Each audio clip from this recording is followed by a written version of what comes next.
bastidores, isso vai para os bastidores, né? A Vanessa já está acostumada. Muito bom dia a todos, sejam muito bem-vindos ao nosso podcast, além do Divã Conversas Psicológicas. Meu nome é Daniele, eu sou estudante do curso de Psicologia da Faculdade Vanguarda, daqui de São José dos Campos, e hoje nós estamos aqui com uma ilustre convidada nossa, a psicóloga Vanessa Justino. Ela é do Instituto Labinas, aqui de São José dos Campos. Há quanto tempo, Vanessa? Faz uns 6 anos. Olha. Eu trabalho aqui no Instituto, já faz um tempinho já. Praticamente desde o início do Instituto, Desde né? o início do Instituto, praticamente. E aqui trabalham, é uma equipe multidisciplinar, não é? Isso, é uma equipe multidisciplinar. Trabalha as psicólogas, né? Tem psicólogos também. Tem nutricionista, cardiologista, Cardiologista. Sim. Então tem bastante. Psiquiatras. Tem psiquiatras, tem bastante profissionais. Que legal, né? E assim, gratidão imensa por estar recebendo a gente aqui, né? Nós somos do segundo período de psicologia da Faculdade Vanguarda. Aqui está a nossa amiga também de lá. Meu nome é Solange, sou aluna também da Faculdade Vanguarda de Psicologia, do segundo semestre, né? E é um prazer estar aqui com você, Vanessa. Não, o prazer é meu, imagina. E atrás das câmeras aqui está Ingrid. a Ingrid, que é aluna também da Faculdade Vanguarda do segundo semestre. Isso. Então, gente, assim, nós vamos abordar um tema que é assim, de extrema importância, né? Para a sociedade mesmo, para desmistificar essas questões a respeito do transtorno afetivo bipolar, ou transtorno bipolar, né? Como as pessoas mais conhecem, TAB, né? Transtorno afetivo bipolar. Vanessa, o que te levou assim, pós-graduar em TCC, Terapia Cognitiva Comportamental? Na faculdade, né, na faculdade que eu fiz, a gente teve contato com várias abordagens, né, e com vários profissionais que trabalhavam nessas abordagens. E eu acho que pra mim a que fez mais sentido foi a TCC. Não que as outras, né, não tenham, mas eu via que quando a gente aplicava, né, principalmente no estágio, quando a gente aplicava o TCC né, com as técnicas e tudo que a abordagem fornece pra gente, eu via que o resultado era muito mais rápido do que quando a gente utilizava as outras abordagens. Então, porque a TCC ela traz muitas técnicas, atividades. Então, às vezes um paciente que não fala muito, um paciente que está com dificuldade de demonstrar aquilo que ele está sentindo, aquela dificuldade. Então, umas atividades com as técnicas faz com que desenvolva o tratamento de uma forma mais rápida mesmo, né? E eu acho que faz um pouco mais de sentido para o paciente, porque as outras abordagens são muito mais pensantes, e não que a TCC não seja, mas eu vejo que entrega possibilidades para os pacientes, e as outras abordagens não trazem assim tantas possibilidades assim quanto o TCC. Porque o TCC ele pode, além ele tem uma gama maior, né? Tem uma gama maior. Dos transtornos, né? Sim. Para beneficiar os transtornos, né? E o que nós vamos conversar aqui bastante hoje é sobre o transtorno bipolar, né? O TAB, transtorno afetivo bipolar. Então, para a gente começar esse bate-papo, o que é o transtorno bipolar? Bom, o transtorno afetivo bipolar, né, ele é considerado assim porque ele as pessoas que são acometidas pelo transtorno, elas acabam oscilando muito de humor, né? Então vai desde a euforia até a depressão. E essa transição, né, acaba trazendo muito sofrimento para eles, né? Não só para eles, mas para os familiares. E eles têm realmente uma dificuldade muito grande de se entender, né? Lógico, porque muito deles não sabe quando que está tendo essa transição, né? e principalmente de lidar com tudo isso, né? Então, ele tem uma dificuldade muito grande de entender tudo aquilo e de lidar com esses sentimentos, né? E normalmente quem vê de fora, né, esses comportamentos também é muito difícil de compreender o porquê que eles passam por essa, né, por essa linha, desde a depressão até a euforia, né? Entendi. Assim, o transtorno bipolar, ele acarreta, é uma questão de ordem biológica também? Sim, é uma questão de ordem biológica e ele também. desenvolve ao longo, vamos dizer assim, ele já nasce com essa disfunção? Sim, a pessoa nasce com essa disfunção, só que ao longo da vida que vai desenvolvendo, né? Porque, por exemplo, o diagnóstico de TAB, na primeira, na segunda infância, na adolescência, a gente não pode diagnosticar, né? Então, o diagnóstico vem mesmo preciso só na vida adulta, né? Enquanto a criança e o adolescente, eu acho que com todas as patologias, normalmente elas são hipóteses, né? Mas só na vida adulta que a gente Bate o martelo. Porque realmente é uma questão cognitiva o TAB, né?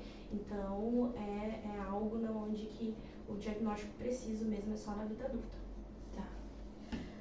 Doutora, na sua opinião, toda depressão é bipolar? Que a gente vê no senso comum as pessoas que não têm conhecimento chamar qualquer depressão ou qualquer mudança de humor de bipolar. Sim. Não, toda depressão não é bipolar. Existe a depressão bipolar e existe a depressão comum, que não tem nenhuma comorbidade, né? Mas normalmente quem é bipolar tem depressão.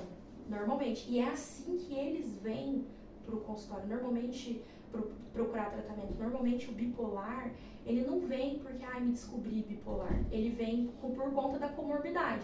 Ele vem porque ele teve crise de ansiedade, ele vem porque ele está depressivo, e aí através disso que o médico que acompanha, né, o profissional que está ali acompanhando, que acaba constatando que ele tem a bipolaridade. Então, não é toda depressão que é bipolar, mas a maioria dos bipolares são depressivos. Ele fica mais tempo na bipolaridade ou depende? Depende. Na bipolaridade depressiva? Depende muito. Vai muito de pessoa, né? Tem pacientes que ficam muito tempo depressivos, mas tem pacientes que às vezes é uma semana depressivo e outra semana super eufórico. Então depende muito. E assim, ele se sente melhor no período depressivo ou na euforia? Na euforia. Então ele procura mais o psicólogo quando está depressivo. Né? Normalmente quando está na parte da euforia, né, da parte da mania, que a gente fala assim, a família que procura. Porque aquela pessoa fica muito eufórica, gasta muito, sabe? Fica saindo muito, o libido fica muito exacerbado. Então a família acha muito esquisito isso e acaba procurando ajuda. Mas a pessoa acha que é super-herói, né? Então nunca que vai achar que tem algum problema. Até acho que para ir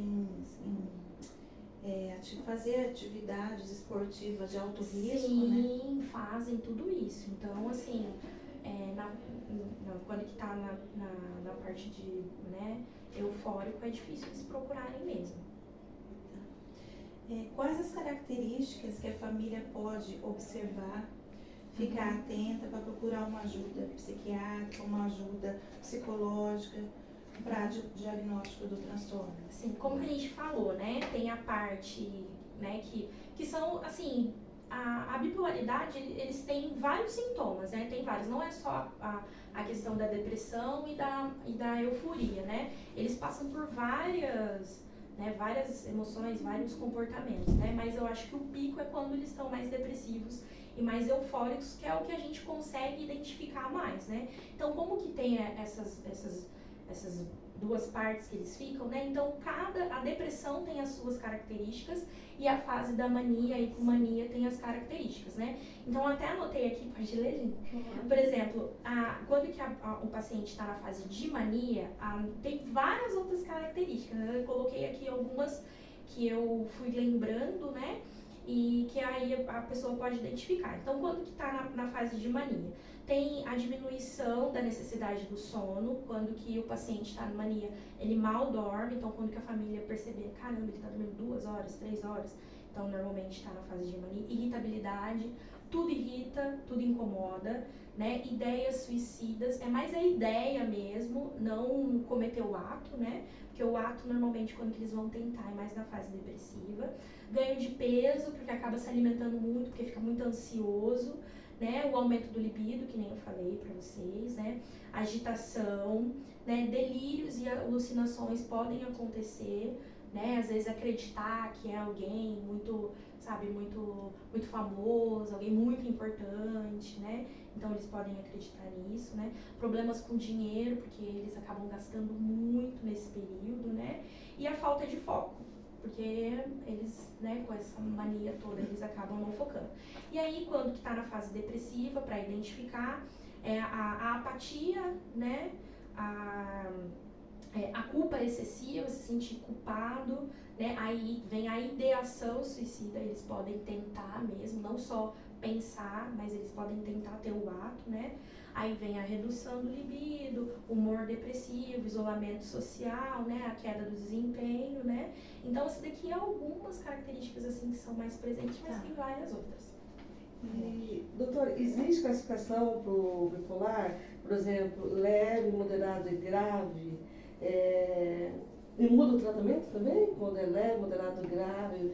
Primeiro é classificado o grau de bipolaridade da pessoa, se ela é um bipolar leve, ela é moderado, ela é grave? É feito isso? Então, existem 2 tipos de TAB, né? Que é o que a gente falou, né? O TAB tipo 1 e o TAB tipo 2, né? Existem esses 2 TABs. Então, normalmente o TAB tipo 1, né? Que são aqueles sintomas que são mais característicos na fase de mania, né? Mais eufóricos. E o TAB tipo 2 é o mais depressivo, né? Que fica mais naquela fase depressiva, né? Normalmente, a gente não classifica o TAB, porque quando que a gente tem esse grau de leve, moderado, mas a gente classifica mais isso daí com autismo e tudo mais. E não é igual, né? No TAB, a classificação é um pouco diferente, assim, não chega a ser assim, moderado e tal. Né? Lógico que tem pessoas que são mais eufóricas, né? Tem mais o TAB, como que a gente olha, consegue identificar melhor, e tem pessoas que às vezes são mais depressivas, assim, aí tem uma dificuldade maior para identificar, mas a gente não classifica como nível, nível mais leve, não, a gente classifica como tipo 1 e tipo 2. E a pessoa pode ser bipolar e passar despercebido por anos?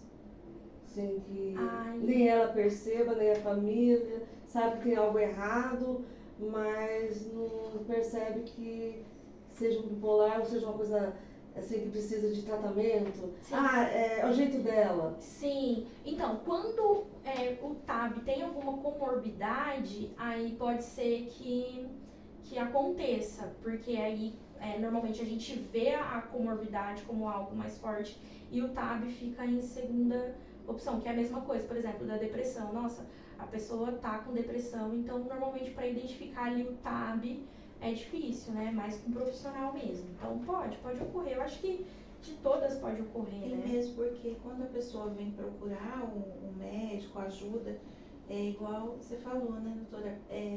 Já vem com um quadro depressivo. Sim. E a depressão é depressão.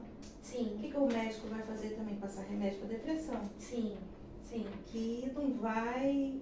Pode ser que ajude por um período depois não vai ajudar mais. Mas normalmente quando tem comorbidade, para enxergar o TAB é um pouco difícil, porque às vezes o TAB é enxergado como uma crise. Teve uma crise de raiva, e na verdade é aquela oscilação de humor que incomoda, né? Ou aquela pessoa que gosta de esporte radical. Sim. Pode pensar, ele gosta de esporte radical, mas às vezes ele gosta, pode estar na fase de euforia. Sim. Que traz risco para ele, aquele que esporte. traz risco, isso mesmo. Mas uma coisa que é difícil de pessoas que têm TAB, que são difíceis de identificar, aquelas pessoas que não têm muito contato social.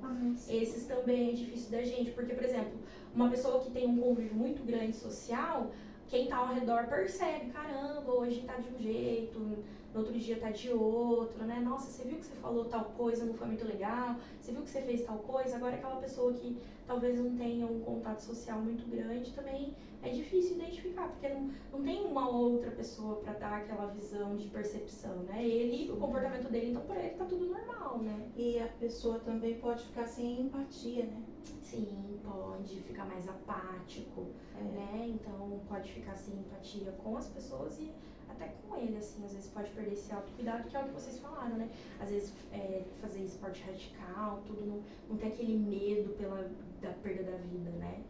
Então às vezes eles podem, às vezes eles não têm nem com eles, né? Imagina com as outras pessoas. Verdade.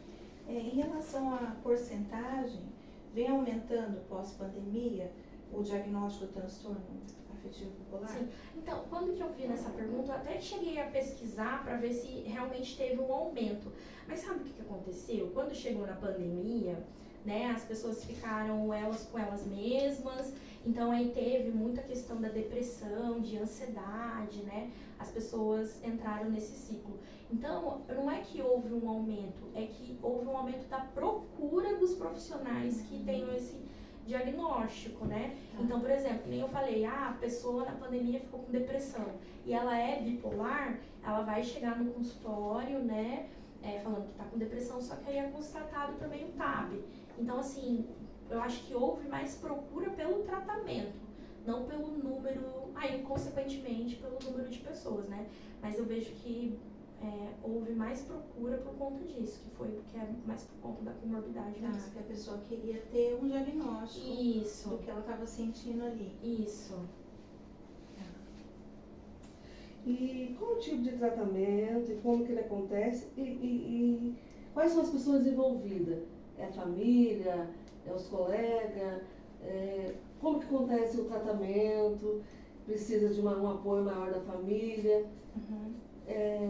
Então, o tratamento, né, tem que ser um tratamento multiprofissional, né? Tem que fazer o tratamento psicológico, né? Tem que passar em terapia, mas também tem que passar com psiquiatra, porque todo TAB precisa de um tratamento medicamentoso, né? Normalmente a vida toda, né? Dependendo, né, da pessoa. Então precisa desse.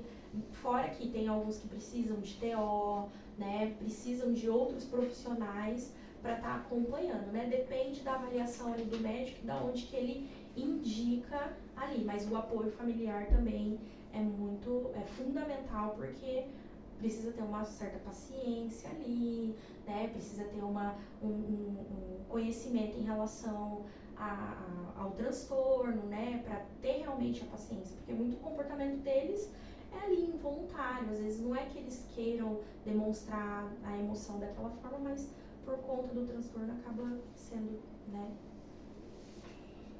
Certo. E assim, qual é o tipo de tratamento, de que forma acontece, os envolvidos você já comentou, e aí quais são as consequências de não tratar o transtorno bipolar? E as consequências de não tratar o transtorno bipolar, eu acho que assim, quanto mais tempo vai passando e aquele paciente não trata daquilo, mais vai atrapalhando ele socialmente, sabe, na família, né? Porque aqueles comportamentos vão chegando num período onde que ele já não vai ter mais o controle total daquilo. Então, para ele ter um trabalho, por exemplo, para ele conviver em sociedade, eu acho que vai dificultando muito, né? Porque, por exemplo, quando que a família, quem está ali próximo, às vezes pode ter uma compreensão maior, mas se ele chega com todos esses comportamentos, sabe, com essa oscilação no trabalho, na vida social, eles não vão ter essa compreensão, né? Então, realmente é uma dificuldade, eu acho que principal social, né? e depois com ele mesmo, porque ele acaba entrando em sofrimento, né? Porque é uma pessoa que está ali o tempo todo oscilando o humor, né? Então é sofrimento para ele também lidar com tudo isso, né? Porque é difícil manter uma constância em tudo que ele for fazer. E o TAB, ele chega a precisar de internação? Depende de se a pessoa, normalmente, por exemplo, o que a gente estava falando, né, se uma pessoa não procura ajuda, acaba tendo uma crise, aí às vezes chega de um momento muito exacerbado e tem que internar. Mas se tá fazendo o tratamento direitinho, né, tá fazendo o acompanhamento psicológico, normalmente não. É mais difícil disso É mais difícil. Normalmente a gente tenta trabalhar de todas as formas para o paciente não ser internado, né? Porque eu acho que o importante é ele conviver ali em sociedade, né? A internação é mais de último caso mesmo, quando que está oferecendo algum tipo de risco para ele ou para as pessoas que estão próximas, né? Aí a gente opta pela internação, mas é muito raro. Em relação à família, assim, pode acontecer, né? Da família própria ter medo de continuar o tratamento medicamentoso por conta de afetar o organismo e tal, né? Mas isso não acontece, né, doutora? Porque, na verdade, protege, né? Para que não... Pode acontecer, se não tomar a medicação, pode acontecer de quando tiver, sei lá, pessoa mais velha, acontecer algum outro transtorno? Pode desencadear outro transtorno, né? E aí depois ficar mais difícil. Eu acho que as pessoas, antigamente era pior, né? Mas eu acho que as pessoas têm muito preconceito em relação a tratamento medicamentoso, né? E a gente vê o que, né, agora mudou muito, né? Não é mais aquela questão de, do Rivotril que vicia e que depois pode dar Alzheimer. Não é, os medicamentos hoje em dia, eles estão muito mais evoluídos e não é para criar uma dependência, é para a pessoa realmente ter a qualidade de vida, conseguir viver ser funcional, viver de uma forma com qualidade, né? Então eu acho que as pessoas não podem pensar dessa forma, né? É verdade, porque tem muito ainda... Eu acho que isso é bacana a gente comentar, porque vai desmistificar isso para a sociedade, né? Sim. Que tem muita gente mesmo que tem medo, né? De ficar nessa dependência do remédio, o remédio ele causar no organismo da pessoa. Sim. Efeitos colaterais ruins e posteriormente afetar algum órgão, né? Sim. E isso normalmente não acontece. E quando acontece, porque às vezes pode ter, né? Acontecer, tem vários outros medicamentos, sabe? Esse daqui me deu dor de barriga, então vamos tentar com esse outro, sabe? Então tem vários outros caminhos que a gente pode seguir, ou vários outros medicamentos. Então eu acho que não tem por que ficar com esse tipo de pensamento. Em relação também ao medicamento, demora quanto tempo para a pessoa perceber que melhorou? Olha, normalmente, né, que até os doutores daqui do Instituto, quando o paciente chega pré-medicado pra gente, é de 20 a 30 dias, assim, para realmente ter uma percepção. Mas logo que o paciente já começa a fazer um efeito, o paciente já fica, né, de uma forma diferente. Só que para realmente ser perceptível é de 20 dias a um mês. Assim. Então a pessoa não pode desistir, né? Não, de jeito nenhum. Porque pode acontecer de ter algum efeito colateral. Pode acontecer, como qualquer medicamento, né? Sim. Como qualquer medicamento, às vezes tem efeito colateral, mas tem que continuar, tem que persistir. Tem que persistir, né? Legal. Doutora, qual mensagem você deixaria para a família que tem um filho, um pai ou um marido com esse transtorno dentro de casa? Como lidar? Olha, eu acho que assim, uma coisa que eu escutei há um tempo atrás, né, quando que eu estava fazendo um curso mesmo para acompanhar também os familiares, porque quem está acompanhando também é algo, né, complicado, é algo difícil, né? Então, quem cuida também precisa ser cuidado. Então, uma mensagem que eu passo é que eles também se cuidem, né? Não esqueçam deles, que tenham bastante paciência. Eu acho que o que falta também e que aumenta muito o preconceito em relação a todo tipo de transtorno é a falta do conhecimento.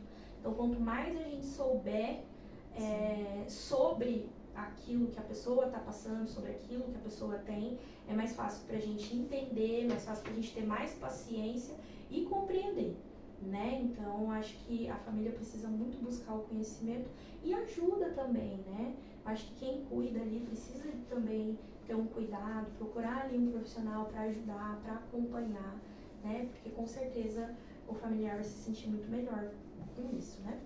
E para os alunos de psicologia, porque como aluno, o que a gente sente segurança, né? Uhum. Eu vou dar conta, né?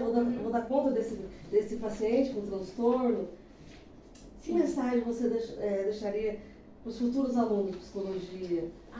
Eu vou falar a mesma coisa que falaram pra mim. Quando que a gente foi terminar, a gente ficou meio que questionando, nossa, e agora?